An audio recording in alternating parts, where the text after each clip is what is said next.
नमस्कार देवियों और सज्जनों, व्यालोक वाणी में आप सभी का स्वागत है। और एक बार फिर कुछ दिनों की प्रतीक्षा और अंतराल के बाद हमारे साथ हैं प्रारब्ध के संपादक अवनीश पीएन शर्मा जी, हमारे अग्रज। स्वागत है सर आपका बहुत बहुत। उसी थाली व्यालोक जी और प्रणाम। पाग, मिथिला के पारंपरिक पाग और चादर के साथ उसी थाली के। व्यालोक जी आपको बहुत बहुत प्रणाम। सभी दर्शकों को नमस्कार। जय जय श्री राम जी। सर सर, उत्तर प्रदेश में क्या हो रहा है? क्या हो गया? माघ मेला हो रहा है, हिंदुओं का इतना बड़ा त्योहार, और जिस प्रदेश का मुख्यमंत्री खुद गोरक्ष पीठाधीश्वर हो, जो खुद एक संत हैं, जो योगी हैं, उनके राज में शंकराचार्य को दौड़ा दौड़ा कर मारा गया, ऐसा सुनने में आया है। खदेड़ा गया, उनके शिष्यों को शिखा से पकड़ के लतियाया गया, जुतियाया गया। ऐसी भाषाएं, ऐसे शब्द आ रहे हैं। मणिकर्णिका पर विध्वंस चल रहा है। पुरानी जो भी विरासत है बनारस की, उसको एक बार तो कॉरिडोर के बहाने दफन कर दिया गया। कितने घर, कितने मंदिर तोड़ दिए गए, और अब मणिकर्णिका घाट पर भी वही हो रहा है। सुनने में तो ये भी आया है कि राजमाता अहिल्याबाई होलकर की प्रतिमा को भी ध्वस्त कर दिया गया। हालांकि उसके बाद मंत्रियों ने और खुद योगी आदित्यनाथ ने भी ये कहा है कि कुछ एआई जनरेटेड तस्वीरें भी हैं, और वहां जाकर उन्होंने अहिल्याबाई की प्रतिमा पर पुष्पांजलि भी दी है। लेकिन ये चल क्या रहा है? आज हमारे दर्शकों के लिए हम आपको खास तौर पर इसलिए बुला कर लाए हैं कि अब हम केवल सुनना चाहेंगे पूरी वारदात, पूरा मामला, पूरा इन्वेस्टिगेशन, एक पूरी रिपोर्ट। आप एकदम शुरुआत से बताएं और अंत तक, हम केवल सुनना चाहेंगे। ये उत्तर प्रदेश में चल क्या रहा है? जी। जब तक मैं बातचीत शुरू रखता हूं, मैं आपको एक ऐसी चीज और दर्शकों को भी एक ऐसी चीज दिखाऊंगा। इस बीच में जरा वो डाउनलोड भी कर रहा हूं मैं, और मैं चाहूंगा कि आप उसको दिखाएं। तो आपने दो मामले एक साथ जोड़ दिए। माघ मेला में जो कुछ भी हो रहा है, आपने वो मामला जोड़ा, और उसी के साथ साथ आपने बनारस में मणिकर्णिका घाट पर जो भी वहां का सुंदरीकरण हो रहा है, उसको व्यवस्थित किया जा रहा है, उसका भी मामला जोड़ा। देखिए, आज अभी मुक्तेश्वरानंद जी, हाँ, मैं उन्हें शंकराचार्य नहीं कहूंगा, क्योंकि शंकराचार्य की पदवी उसका हम सम्मान करते हैं। मैं अभी भी मुक्तेश्वरानंद को सनातन के एक संत से अतिरिक्त और कुछ नहीं मानता हूं। और ऐसा नहीं है कि मैं मनमाने ढंग से ऐसा कर रहा हूं। अब लोग कहेंगे कि साहब, माघ मेला प्रशासन ने उनको नोटिस जारी कर दिया है और सो काज एक तरह से मांग लिया है, तो उसके बाद मैं कह रहा हूं नहीं, ऐसा नहीं है। आधार तो यह है ना कि उनका मामला कोर्ट में लंबित है, और जब तक कोर्ट में मामला लंबित है, तो मान लीजिए किसी नौकरी के लिए लेके मामला लंबित है, किसी सिविल विवाद के लिए मामला लेके लंबित है, तो फिर क्या आप वहां पर काबिज हो जाते हैं? या अगर आपकी नौकरी चैलेंज कर दी गई है, अर्हता चैलेंज कर दी गई है, तो क्या दो व्यक्ति एक ही पद पर काम करते रहते हैं? नहीं, काम करते रहते हैं। तो इस देश के संविधान और मौजूदा नियम के बाहर क्या शंकराचार्य की पदवी है? नहीं है।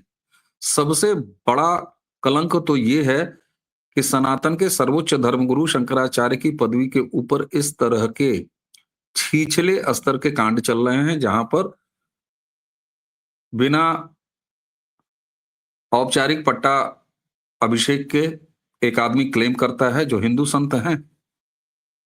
अब विवाद कहां से शुरू हुआ, मैं उसकी टाइमलाइन आपको बता देता हूं। बहुत सारे लोग आपको यह दावा करते हुए मिलेंगे कि साहब, मैं वहां मौजूद था, मैंने आंखों देखा है। भले उनका मामला कोर्ट में चल रहा हो, लेकिन उनके साथ ऐसा अपमान नहीं होना चाहिए।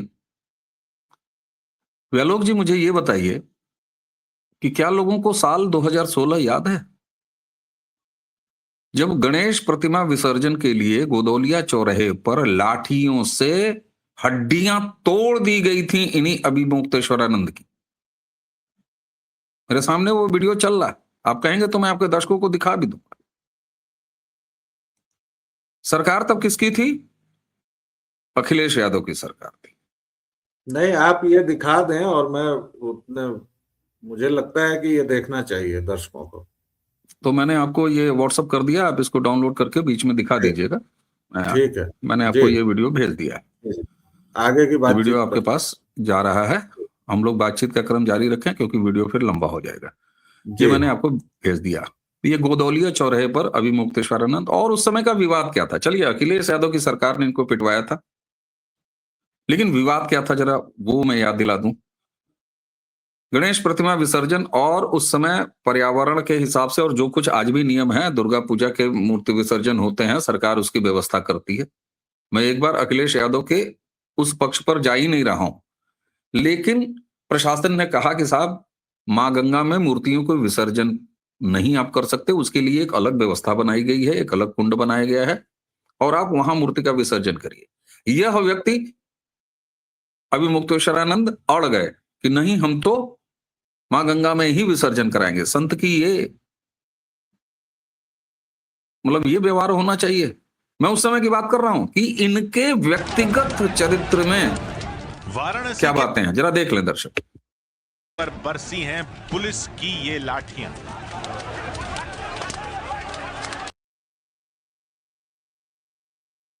ये लाठियां चल रही हैं, आप इसे म्यूट कर दिए, अच्छा है। अभिमुक्तेश्वरानंद ये आपको सामने दिखाई दे रहे हैं, इन पर लाठियां चली, इनके शिष्यों पर लाठियां चली।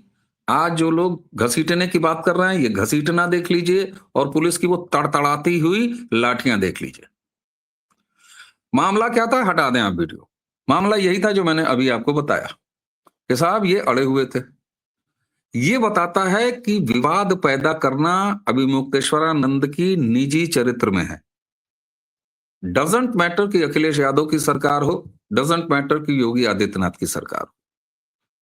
जैसे हम लोग कहते हैं ना कि राहुल गांधी सीरियल अफेंडर हैं, यह व्यक्ति जब काबिज नहीं हुए थे फर्जी तरीके से शंकराचार्य की पदवी पर, तब उसके पहले, क्योंकि उसमें कहा जा रहा है 16 का वीडियो है। अब वहां पर हुआ क्या, जरा प्रयागराज में ये सुनिए। 9:20 पर ये एक तो हंसी के पात्र लोहे का जोड़ जाड़ के और इतना बड़ा बड़ा पहिया लगा के और उसको रथ बना के ये चल रहे थे, जबकि कुंभ और अर्धकुंभ, महाकुंभ या कुंभ, इसके अतिरिक्त शाही स्नान की कोई परंपरा माघ मेले में नहीं है। साधु संत या जितने भी महात्मा हैं, शंकराचार्य भी, वे जाते हैं, उसमें शाही स्नान की कोई परंपरा ही नहीं है, वैदिक परंपरा नहीं है। अखाड़ा परिषद ने ये क्लियर कर दिया कि ऐसी कोई परंपरा नहीं है। तो अलग अलग संत अपने हिसाब से जाते हैं, अपना स्नान करते हैं और चले आते हैं। ये एक तमाशा, और जैसे बैंड पार्टी चलती है उस पर बैंड की तरह बैठ के और ये चलना शुरू किया और इनको खरखर खरखर खींच के ले जाया गया। पैंटून पुल नंबर 2 के पास बैरियर था, वहां ये पहुंच गए। वहां से मात्र 300-325 मीटर संगम की दूरी, संगम नोच की दूरी। मेला प्रशासन ने इनसे कहा 9:30 पर, और उस समय लाखों की भीड़ सनातनियों की वहां पर नहान कर रही थी। ये अड़ गए कि नहीं साहब हम जाएंगे, बैरियर तोड़ने का प्रयास किया। आप मुझे ये बताइए, भगदड़ की स्थिति मचाने जा रहे थे, ये क्या करने जा रहे थे? ये अराजकता पैदा करने जा रहे थे। उसके बाद भी पूरे सम्मान के साथ अखिलेश की तरह लाठियां नहीं तोड़ी योगी प्रशासन ने, मेला प्रशासन ने। उन्होंने बाकायदे इनसे याचना की, 3 घंटे तक बात होती रही। बात दिल्ली मुख्यमंत्री कार्यालय तक गई और मेला प्रशासन ने ये साफ किया कि साहब वहां अगर इन्हें हम जाने देंगे इस तमाशे के साथ, ये जो लेके आए हैं अपना बड़ा रथ, जिसमें इन्होंने जैसे बच्चे खेलते हैं तो घुइयां लगा देते हैं, या फिर आप ठेले पर बिक रहा ये जो आप देखते हैं ना, ये पंप सेट कहते हैं, क्या कहते हैं उसको, वो लगा लोगों के जो गन्ने का रस निकालते हैं, उस टाइप का ये मुजस्समा बना के और उस पर सवार होके ये निकले हुए थे। पद की इज्जत आदमी को खुद रखनी होती है। शर्म आती है मुझे एक सनातनी होने पर इस घटना को देखने के बाद कि हमारे फर्जी तरीके से ही सही, लेकिन शंकराचार्य की पदवी पर एक काबिज आदमी इस तरह का तमाशा कर रहा है, ताजिए का जुलूस लेके जा रहा है और अड़ा हुआ है कि 300 मीटर भी हम पैदल नहीं चलेंगे। आप स्नान का समय ठीक बदल है, देते, आप ठीक सुबह बात 4 सर। बजे स्नान कर लेते, जी तो साहब आप अगर योग पथ से निकल के राजपथ और जनता का मत हासिल करके, सनातन हमें लोकतंत्र सिखाता है, उसके अगर जी इलेक्टेड चीफ मिनिस्टर को आप कहेंगे कि वो संत ही नहीं है, तो उसने आपके फर्जीपने को अब उजागर करने पर वो प्रशासन आ चुका है, उसने नोटिस थमा दिया और निश्चित तौर पर इस व्यक्ति को शंकराचार्य पद की अवहेलना, अपमान करने का कोई अधिकार नहीं है। मैं बड़े साफगोई से अभिमुक्तेश्वरानंद को सनातन संत मानता हूं, लेकिन यह व्यक्ति एक फर्जी शंकराचार्य हैं। कोर्ट के निपटारे तक इन्हें कोई अधिकार नहीं है। मेला प्रशासन ने एक भयंकर अराजकता हो सकने वाली एक महाभगदड़ को रोक लिया है। इसके लिए मैं प्रयागराज माघ मेला प्रशासन को साधुवाद देता हूं। जी जी।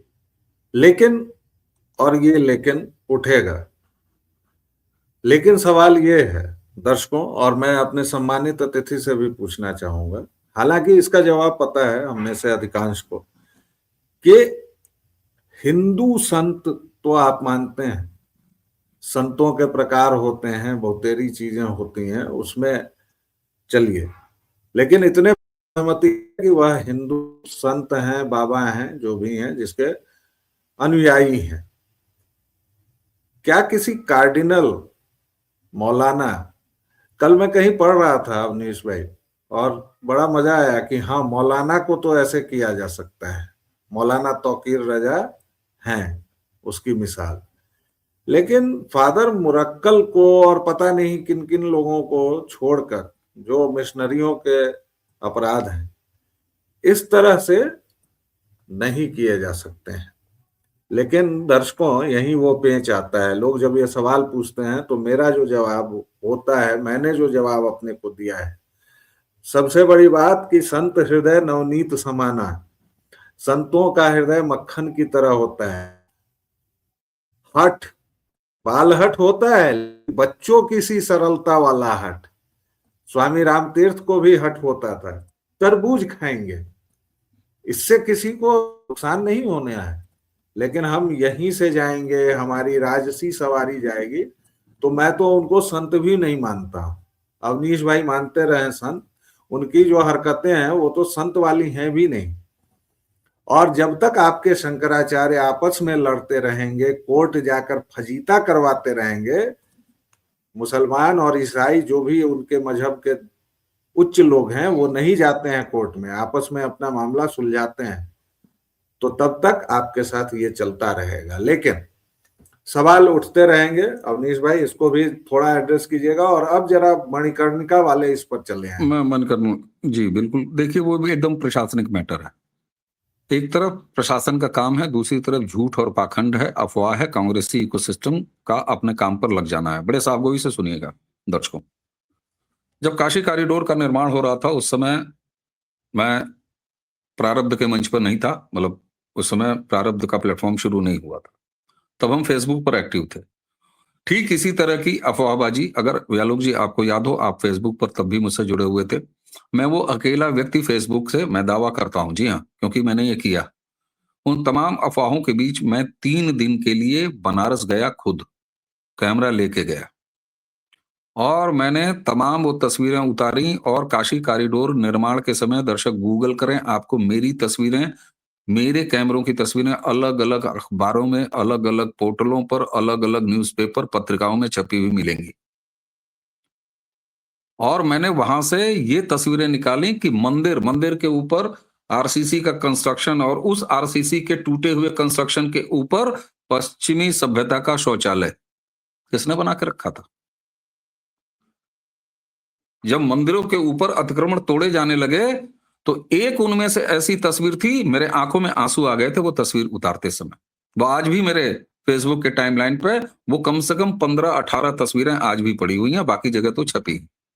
और उस एक पोस्ट के न जाने हजारों शेयरिंग हुई थी, और बड़ा वायरल पोस्ट गया था वो।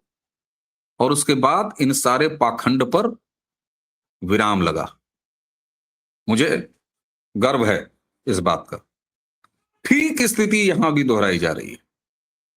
ये जितने भी पाखंड कर रहे हैं और एआई से फ्रॉड वीडियो बना रहे हैं, 8 लोगों के खिलाफ एफआईआर हुई है, उनमें से एक हमारे जानने वाले मित्र भी हैं, उनके खिलाफ भी हुई है एफआईआर। उन्होंने डोम राजा की संतति का वो वीडियो बाइट नहीं सुना जिसमें उन्होंने कहा कि नहीं, पैटर्न क्या है विकास करने का, किसी कॉरिडोर के निर्माण का? भाई साहब, वहां पर कंस्ट्रक्शन के लिए जो चीजें हैं वो हटाई जाती हैं, कोई भी प्राण प्रतिष्ठित मूर्ति नहीं हटाई जाती है, न काशी कॉरिडोर में हटाई गई और न यहां हटाई जा रही है। पहली चीज, आप रेलिंग को, पूरा बनारस मंदिर है भाई, आप बनारस में कहीं भी खोद दीजिए, आपको नीचे खंडित मूर्तियां मिल जाएंगी, क्योंकि हमारे यहां खंडित मूर्तियों को इधर उधर अपमानित करने का नहीं है। लेकिन मैं पूछना चाहता हूं कि जिन्होंने काशी कॉरिडोर पर अतिक्रमण किया था उनका क्या था भाई? मंदिरों को सिविल कंस्ट्रक्शन करके उसके ऊपर पश्चिमी सभ्यता के कमोड वाला टॉयलेट बना के आप कौन सा उच्च प्रतिमान स्थापित कर रहे थे? फिर आपकी भावना और आपका धर्म कहां चला गया था? पाखंड करते हैं आप। मैं व्यक्तिगत आपको निजी तौर पर बता सकता हूं, बड़े वरिष्ठ पत्रकार रहे हैं, स्पोर्ट्स जर्नलिस्ट पद्मपति शर्मा साहब मेरे जानने वाले हैं, उसी काशी कॉरिडोर में उनका भी घर था। दुनिया भर का तमाशा किया गया भैरव बाबा के सामने और हर जगह, केवल और केवल व्यवधान डालने के लिए। और उसके बाद जब कई गुना समृद्ध मुआवजा मिला करोड़ों में, तो उसके बाद संतुष्ट हो गए, उसके बाद संतुष्ट हो गए।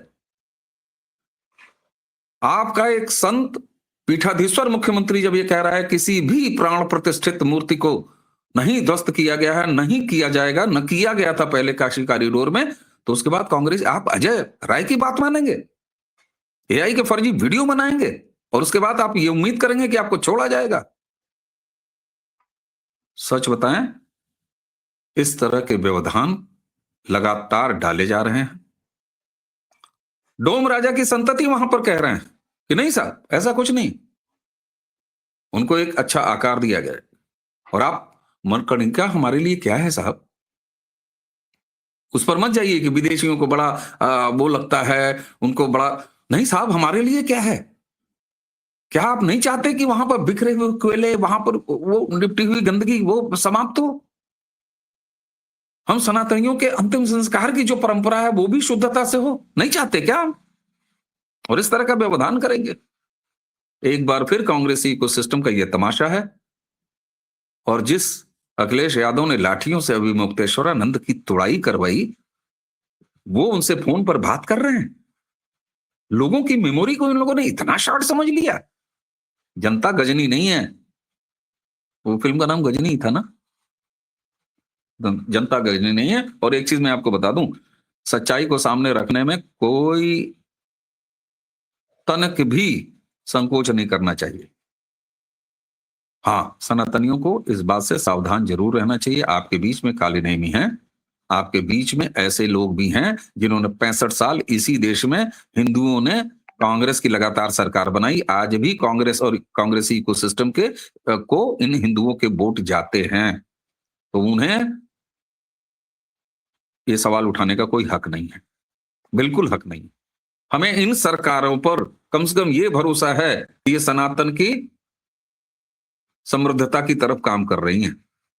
इनकी नीयत पर हमें संदेह नहीं करना चाहिए, और ऐसा करना पाप है। मैं कह रहा हूं सीधे सीधे पाप है। उसके बाद अगर नीचे कुछ कमेंट आ जाए कि जो भाजपाई नहीं वो हिंदू नहीं, हाँ साहब नहीं, मैं सीधे कह रहा हूं नहीं। 2014 में अगर सत्ता में परिवर्तन नहीं हुआ होता तो आप कहां होते आज, और आपका अयोध्या कहां होता, आपकी काशी कहां होती, आपका मथुरा कहां होता? संभल पूरा हड़प था। बनारस में बजबजाती गलियों से आप शिवालय में जाते थे महादेव का दर्शन करने। उसके बाद भी आप कहते हैं जो भाजपाई नहीं वो हिंदू नहीं। जी हाँ, ये मानना पड़ेगा जब तक आप समर्थ विकल्प नहीं लेके आएंगे। अनअपोलोजेटिक होना पड़ेगा, पॉलिटिकली करेक्टनेस छोड़नी पड़ेगी। डिवाइडर पर खड़े रहेंगे तो इधर वाली भी गाड़ी पिछवाड़े पे मारेगी, उधर वाली गाड़ी भी पिछवाड़े पे मारेगी। आपकी स्थिति एक थप्पड़ उधर एक थप्पड़ इधर, इसलिए एक रास्ता चुन लीजिए।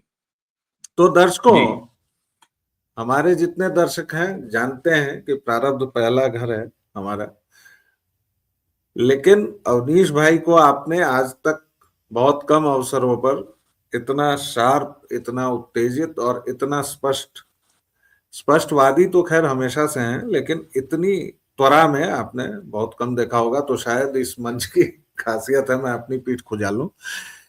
बहरहाल देखिए, आज मैं बहुत कम बोला, इसलिए बोला कि ये सारी बातें फ्रॉम द हॉर्सेज माउथ आनी चाहिए। मैं अभी बनारस में नहीं हूं, लेकिन जो लोग हैं वो बता रहे हैं कि ठीक कॉरिडोर वाली स्थिति है और हम हिंदुओं को हमारे पाखंडों पर रोना चाहिए, सिर धुनना चाहिए, क्योंकि जो इन्होंने शौचालय वाली बात बताई है वो वहां एक घर ऐसा क्या होगा सर, कितने घर ऐसे थे जिन्होंने मंदिरों को कब्जा करके अपना स्थान वहां बना लिया था, और वो सारी चीजें जब तोड़ी गई, और ऐसा नहीं है, लोगों को वहां पर धरोहर बचाओ, संरक्षण बचाओ, संरक्षण का मतलब गोबर से लिपट कर थूक में सनते हुए कहीं जाना देवालय, ये अच्छी बात नहीं है। आप दक्षिण के मंदिर चले जाइए, अभी भी उन लोगों ने बचा के रखा है क्योंकि परंपराओं को वो मानते हैं। आप उत्तर भारत के दक्षिण मंदिर जाइए, क्यों हमारे मंदिर इतने गंदे क्यों हैं? हम मांग तो करते हैं कि 30,000 मंदिर लौटा दो हमें, जो वो हुए, और बाकी जो अभी सरकार ने मंदिरों पर नियंत्रण रखा है हमारे जैसे लोग बिल्कुल नहीं चाहते। लेकिन कहीं ना कहीं मैंने दरभंगा श्यामा मंदिर की तब भी दशा देखी है जब वो वैसे थी, और अब भी देख रहा हूँ। पटना का महावीर मंदिर हमने तब भी देखा था, और जब किशोर कुणाल वहां आए और न्यास बना तब भी देखा है। तो कई बार खुद को झांकने की जरूरत होती है, अंतर्मन में उतरने की। मैं मिथिलांचल में रहता हूँ, मैं मिथिलांचल का हूँ। यहाँ भगवती की और शिव के जितने मंदिर हैं, और प्राचीन मंदिर हैं, प्राचीनतम मंदिर हैं, लेकिन उनके आसपास जो पोखरों की दुर्दशा है, जो मंदिर तक जाने के रास्ते की दुर्दशा है, वो सब हम हिंदुओं को सोचना चाहिए। हम हिंदू जब तक अपने आचार व्यवहार में, हमारे यहाँ शुद्धता पर इतना शौच हमारे धर्म का अंग है, लेकिन हमारे मंदिर कितने गंदे हैं, इन सभी बात सोचिए। और स्वामी विवेकानंद की पिटाई का आनंद भी लीजिए जिन लोगों को लेना है। हालांकि उनकी पिटाई उटाई हुई नहीं है, वो थोड़ा ज्यादा हल्ला कर रहे हैं, और जिन लोगों को उस पर सीरियस होना है सीरियस भी हो सकते हैं। पिटाई जब हुई थी तो वो वीडियो आपने दिखा दिया है? वो वीडियो हमने दिखाया है कि कब पिटाई है, वो 2015 की वीडियो है, और अभी जो वो बता रहे हैं उतना कुछ हुआ नहीं है। और सचमुच अगर आप शंकराचार्य हो के मुकदमेबाजी में उलझे हैं साहब, तो काहे के शंकराचार्य और काहे के संत। इसलिए फिलहाल इतना ही। अवनीश भाई, आपने हमें समय दिया, बहुत बहुत धन्यवाद। आपने इस पूरे प्रकरण पर से सारे जाले साफ कर दिए हैं। दर्शकों श्रोताओं, व्यालोकवाणी पर अपना स्नेह और प्रेम बनाए रखिए। एक विराम, फिर मिलेंगे, तब तक के लिए जय जय सिया राम। प्रणाम सर, जय जय श्री राम।